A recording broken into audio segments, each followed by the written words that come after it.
Today we find out the reason why they switched up the team completely, Shintani and all, from Dragon Ball Super Broly to Dragon Ball Super Superhero, and it's not what you think. Stay tuned to find out. We have a brand new interview, bombshell news. Let's go.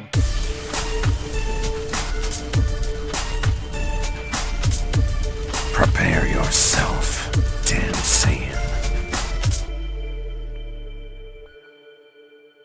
What is up, Black Squad? BlackScape here, and today we have a brand new interview from the Dragon Ball Room Chief himself, Akio Iyoku, and this is all about Dragon Ball Super Superhero, giving us valuable information on behind the scenes stuff and why some of the changes that are made had to be made and there was no going back. So I found out all this information from Cypher on Twitter. I'm gonna leave a link to his Twitter account in the description below in the top comment. Make sure you go ahead and check it out and follow me on Twitter as well. I'm gonna have a link to my Twitter.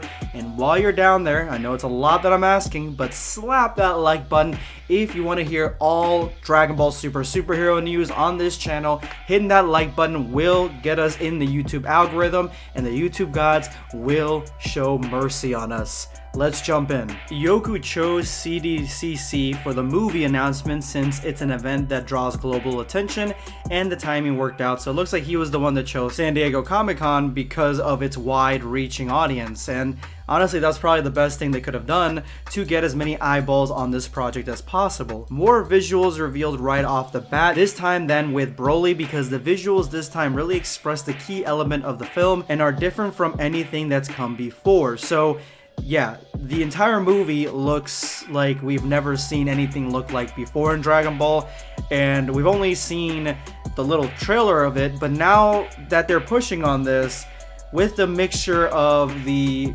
character sheets from Toriyama, all this sort of starts to make sense. That the movie, I think the trailer, a lot of us are going to be shocked in the way that it looks. I think it's going to look like something that we never even thought that Dragon Ball could look like before, and it could be good or bad, I don't know. The film started with Iyoku thinking of ideas with Toriyama. Toriyama seems to have particular fun coming up with this story and drawing characters for this one. Iyoku feels like the films are just getting better and better, real sense of cohesion to the story and variety to the new characters, says this was the best start to a project. Honestly, the movies aren't really that cohesive in my opinion, because one of them comes after the Dragon Ball Super anime, doesn't do anything to really connect to the manga at all besides a small panel in the manga explaining Broly, and now this movie is like years in the future. I think the cohesion is completely off in my opinion. Regarding the name Superhero, they had a number of candidates for subtitles.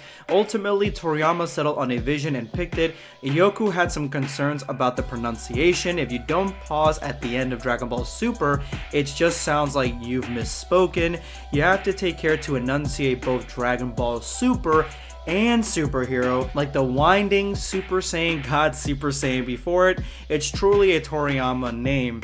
Toriyama's not very good at naming things. Let's just keep it a buck. He is not. At least not recently. He's very god-awful on these things. I knew Dragon Ball Super Superhero came from him. I knew that was the case. It sounded way too much like Super Saiyan God, Super Saiyan, like that nonsense name. It was replaced by Super Saiyan Blue, which makes more sense. It's a lot sleeker. And in my opinion now, I'm thinking that Ultra Ego for Vegeta, Toriyama didn't come up with that. Probably Toyotaro did, because if it was up to Toriyama, it would have been like Mastered Ultra Ego Saiyan for Vegeta, or something along those lines. I don't know. The meaning of the title has to remain a mystery, but he feels it's truly suited to the film. It's not really much of a mystery, dude. Superhero, there's superheroes in the movie. Pan is the daughter of a superhero. Makes a lot of sense. It's basically invincible. The new character designs have both retro and modern elements, so he's excited to see how different people will interpret and respond to them. This is where we start getting to that territory where it's like a bombshell announcement that I did not see coming, and I think that I do think that this is the reason they fired Shintani, or replaced them. My bad, replaced them. They don't resemble any existing characters and show off the aerodynamic slim builds typical of Toriyama's modern work, so they bring a fresh feeling to Dragon Ball. Ladies and gentlemen, it is now 100% certain that the character sheets that we saw, the way that Goku looks in that teaser where even his pants look a little skinny on him, they've literally just taken the designs from Toriyama, like his slim character look that he has recently. They've taken those and now those are what the movie is. They've basically made Toriyama-esque animations, and it's not like something that seems close to Toriyama. This is Toriyama, but in 3D. Oh my god, Toriyama in 3D? I don't know how to feel about it, because I've always wanted to see what Toriyama's designs would look like, because nobody's ever made them, at least in animation wise, like those slim build designs with the big heads. They've never made them like that, so I don't know if that's what they're gonna look. I would love to see that in animation, but 3D in animation, I don't know, man. That's the part that scares me, because I don't mind the Toriyama designs, I don't mind that at all, but having a combination of the two, I don't know, man. Tweaks to the shape of Piccolo's doji might also give him a bit more of a modern feel. Curran feels slightly less squat. Even familiar characters wind up changing just a bit with each film, so he invites everyone to look forward to more designs reveals to come. So there are more characters going to be in this movie that he has personally created, and that is what we're going to get, but a CGI form of that. They're working hard to get the film ready for its 2022 domestic release. If he had to describe it right now in one word, amazing might sound vague, but he's continuously excited about what they'll be able to do and show off in terms of Dragon Ball in this film. Norihiro Hashida, producer. On the CDCC reveal, the online format was certainly a sign of the times, but through it, they were able to reach fans all over the world. I honestly don't mind the online thing that's going on because of the pandemic and stuff. I would like to go back to conventions at some point, like have it all be, like it used to be, but I don't know if the world will ever go back to that, honestly. The artboards really stand out as showing off a different atmosphere from Broly. They were conscious of changing it up. The original materials for the artboards they received from Toriyama 2.5 years ago already had markedly different feels. So they've been working on this movie for 2.5 years. I believe that was around the time that Geekdom was saying that they're working on a anime. So maybe he heard of the movie or the production for the movie and thought maybe that was the anime. I don't know. That's just a hypothesis. Artboards referring to the illustrations of Piccolo's house in the mountainside area produced by staff based on Toriyama's material. To adjust to Toriyama's new designs, they brought on a different staff from Broly and decided to get at it fresh. This is the big news. No Shintani at all, and this is the reason why. Shintani, it has too much of a design specification that doesn't really fit Toriyama. A lot of us were saying that Shintani is like the closest we get to like the manga and Toriyama. I don't think Toriyama saw it that way because they brought in an entire different staff, and whatever he drew, he wants that on the big screen. Those designs, those big bobble-headed designs that he's got right now, that's what he wants. They're probably gonna edge him out, make him look, more modern, but at the same time, this is probably the closest we're going to get to a modern Toriyama film, and that's probably why he's the most involved and excited in it. It being 3D, though, I would love to see this just regular, but I guess we have to wait for the trailer to see how much 3D is actually in like the day-to-day animation style, like characters walking around and talking as opposed to fighting, So I'm excited for it, honestly. Shintani, he was here for a little bit, but I guess he's not going to be part of Dragon Ball, at least in this movie anymore, so at least from what we're being told right here, because he's part of the old staff. He feels it's his best team of any work yet, not to speak ill of any prior. The aesthetic motive they got from Miyoku for Broly was space opera.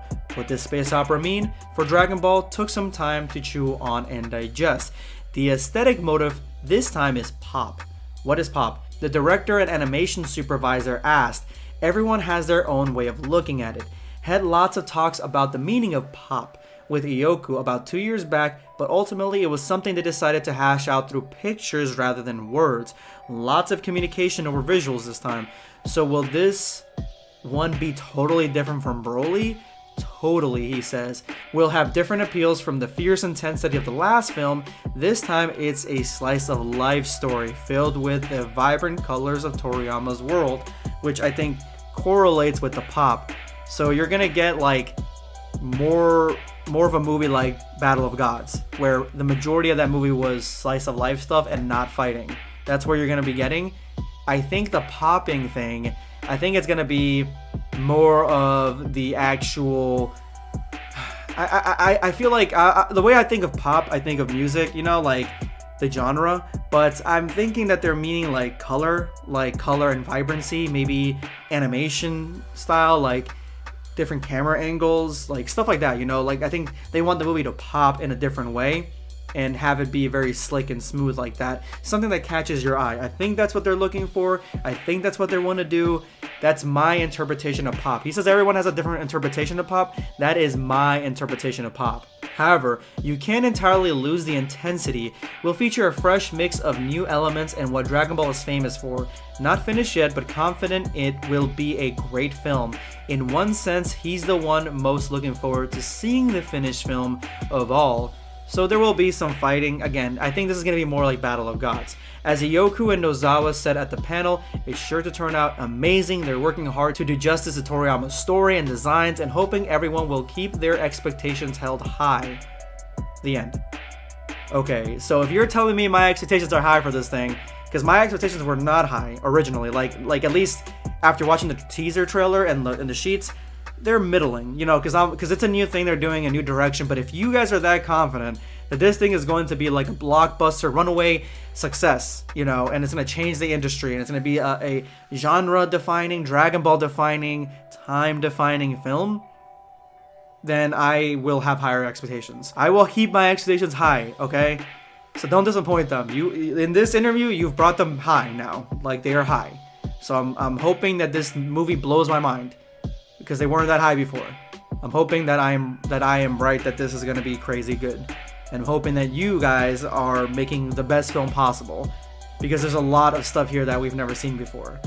And I'm excited to see it. Anyway, guys, let me know in the comments below what you guys think of this interview. Any questions or theories or things you guys would like to talk about in the comment section below. This is going to be BlackScape signing off. Take care, guys.